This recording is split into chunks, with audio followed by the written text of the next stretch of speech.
Hello नमस्कार।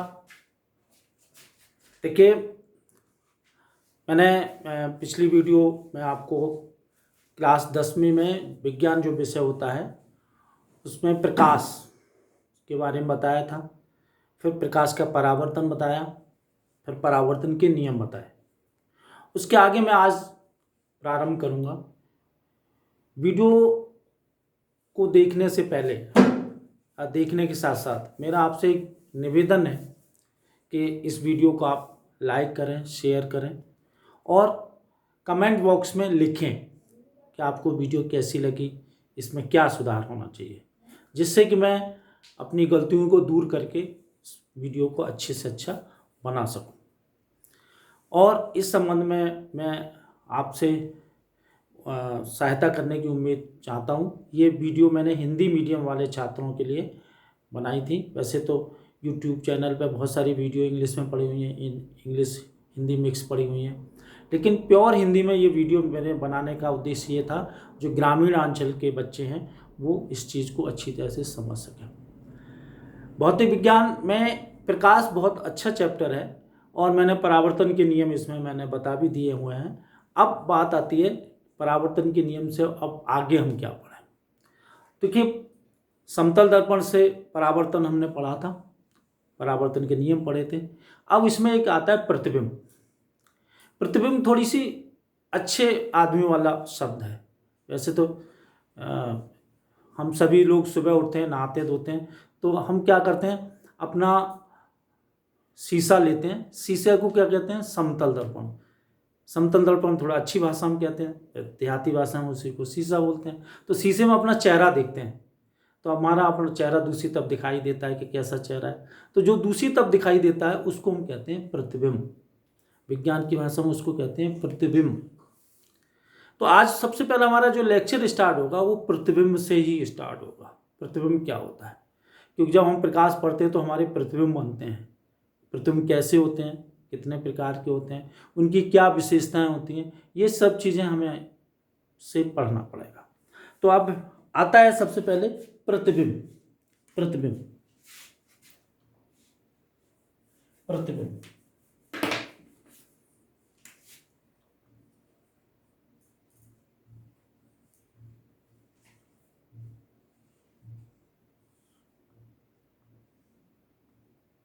देखिए, इसको इंग्लिश में बोलते हैं इमेज। प्रतिबिंब कैसे बनता है? देखिए, जब दो किरणें किसी वस्तु से टकराकर, कम से कम दो किरणें, वैसे तो बहुत सारी किरणें जाती हैं, लेकिन हम जब इसको समझते हैं तो केवल दो किरणों को लेकर समझते हैं। जब दो किरणें किसी वस्तु से टकराकर किसी बिंदु पर मिलती हैं या मिलती हुई प्रतीत होती हैं, दोनों बातें हैं, मिलती है या मिलती हुई प्रतीत होती हैं, तो उस बिंदु पर वस्तु का प्रतिबिंब बनता है। उस बिंदु पर क्या बनता है? वस्तु का प्रतिबिंब बनता है। अब मैंने यहां पे दो बातें कही, मिलती है या मिलती हुई प्रतीत होती है। जब मिलती है तो वो प्रतिबिंब हमारा वास्तविक होता है, और मिलती हुई प्रतीत होती है तो वो हमारा प्रतिबिंब आभासी होता है। तो पहले हम आपको ये शक दूर करते हैं आभासी प्रतिबिंब और वास्तविक प्रतिबिंब का। देखिए, मैं आपको एक उदाहरण ले रहा हूं। जैसे एक ये दर्पण है जिसके बारे में हम आगे बढ़ाने वाले हैं। एक दर्पण है, इस पर कुछ किरणें पड़ रही हैं, कुछ किरणें पड़ रही हैं, ठीक। इधर से कोई वस्तु रखी है, किरणें आ रही हैं, इधर से ये किरणें आ रही हैं, से टकराई और टकराने के बाद यहाँ पे मिली। ये किरणें आ रही हैं, यहाँ से टकराने के बाद ये यहाँ पे मिली। तो क्या हुआ, ये वास्तव में यहाँ पे मिली। तो ये जो यहाँ पे बनेगा प्रतिबिंब। और ये किरणें आ कहाँ से रही थी? सूर्य से आ रही थी, तो सूर्य का जो प्रतिबिंब होगा वो यहाँ पे बन जाएगा सूर्य पर। तो ये वास्तव में मिल रही है, तो ये हमारा जो प्रतिबिंब कहलाएगा वास्तविक प्रतिबिंब कहलाएगा। या हम इसको बाद में ये भी कहेंगे, ये फोकस कैसा होगा, इस बिंदु को हम फोकस भी कहेंगे, ये फोकस कैसा होगा, वास्तविक होगा।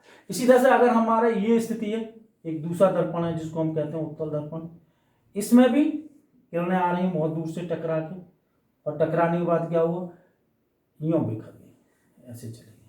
ये किरणें आई, ये कैसे चलेंगे, ऐसे चलेंगे। तो हमने इसको देखा कि ये किसी बिंदु से आती हुई प्रतीत हो रही है, आती हुई प्रतीत हो रही है, इस बिंदु से आती हुई प्रतीत हो रही है। तो दूर रखी वस्तु का प्रतिबिंब यहाँ पे बन गया, यहाँ पे बन गया। तो इसको हम कैसे कहेंगे? आभासी। ये हमारा प्रतिबिंब कैसा होगा? आभासी। आभासी, आभासी। और ये कैसा होगा? वास्तविक। वास्तविक। तो इसको हम परिभाषित कैसे करेंगे? किसी बिंदु से, किसी वस्तु से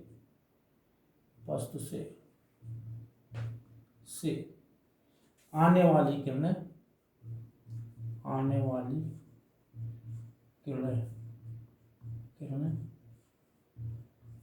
दर्पण से टकराने के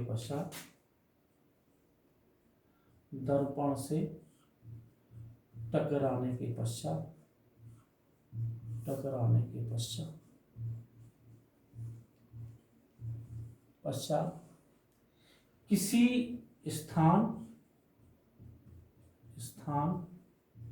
या बिंदु पर मिलती हैं,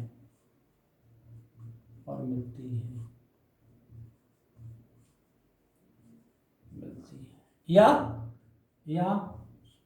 उस स्थान या बिंदु से मिलती हैं,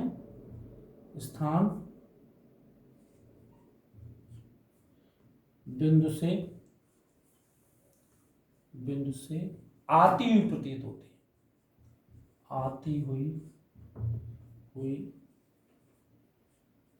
होती है, प्रतीत होती है।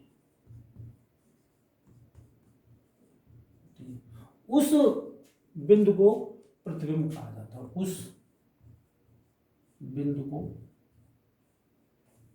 प्रतिबिंब कहा जाता है।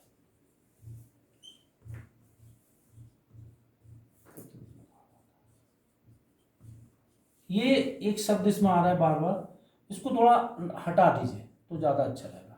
इस स्थान को हटा दो, इसको यही रहने दो। क्या रहने दें? किसी वस्तु के आने वाली, किसी वस्तु से आने वाली किरणें दर्पण से टकराने के पश्चात जिस बिंदु पर मिलती हैं, जिस बिंदु पर मिलती हैं या जिस बिंदु से आती हुई प्रतीत होती है। अब थोड़ा स्पष्ट है, जिस बिंदु से आती हुई प्रतीत होती है, इस बिंदु को प्रतिबिंब कहा जाता है। अब देखिए दो तरीके से होंगे, ये दो तरीके से होते हैं। एक तो होता है आभासी प्रतिबिंब, आभासी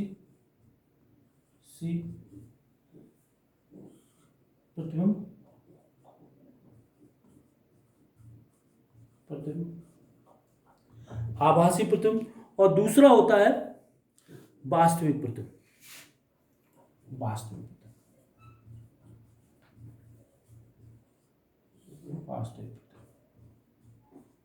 हमने थोड़ा चर्चा आपको पहले बता दी। आभासी प्रतिबिंब कब बनेगा? जब इस वाले केस में आती हुई प्रतीत होगी। और वास्तविक प्रतिबिंब कब बनेगा? जब वो वास्तव में मिलेंगे। इनके कुछ गुण भी हैं। वास्तविक प्रतिबिंब के क्या गुण है वो भी जान लीजिए।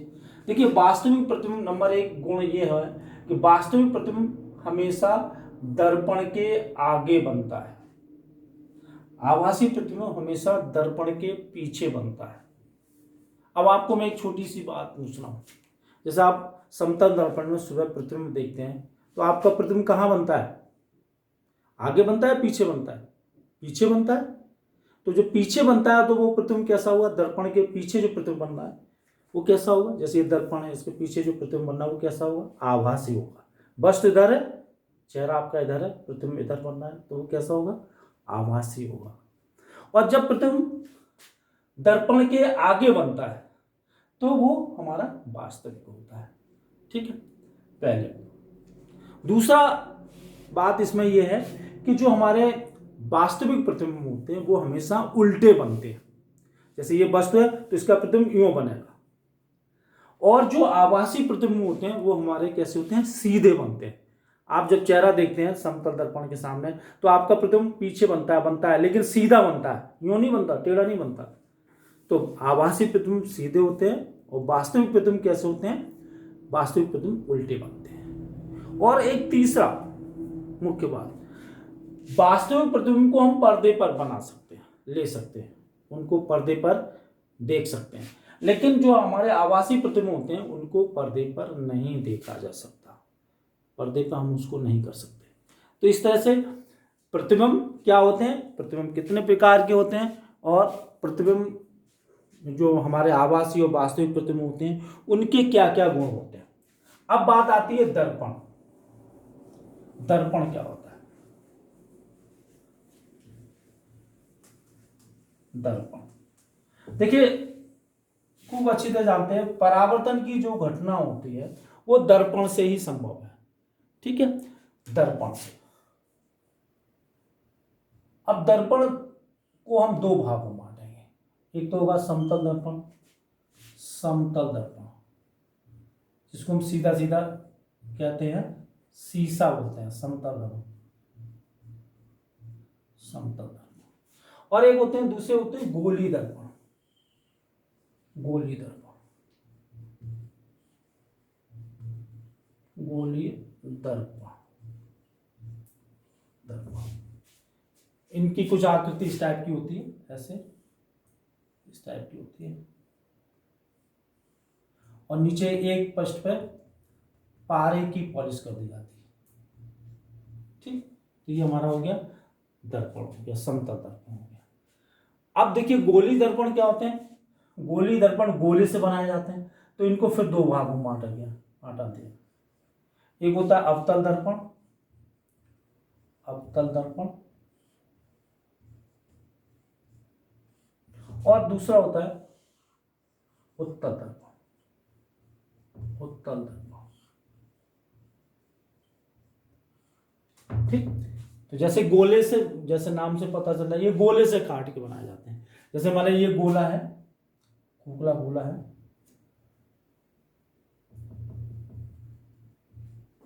और इसमें हमने एक भाग काट लिया, एक भाग काट लिया, इसको कर लिया, और इसका जो उभरा हुआ तल है, उभरा हुआ भाग है, उस पर हमने क्या किया, पॉलिश कर दी। तो ये हमारा क्या कहलाएगा, ये कहलाएगा अवतल दर्पण। इसी तरह उत्तल दर्पण क्या होता है, जैसे ये खोखला गोला है,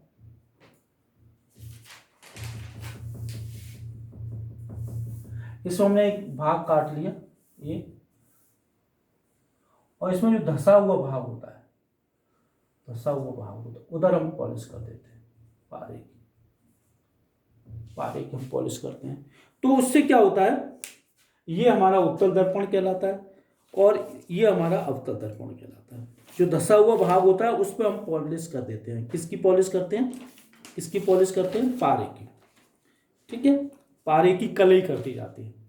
तो ये कौन सा दर्पण हुआ, अवतल दर्पण हुआ। ये कौन सा दर्पण हुआ, उत्तल दर्पण हुआ।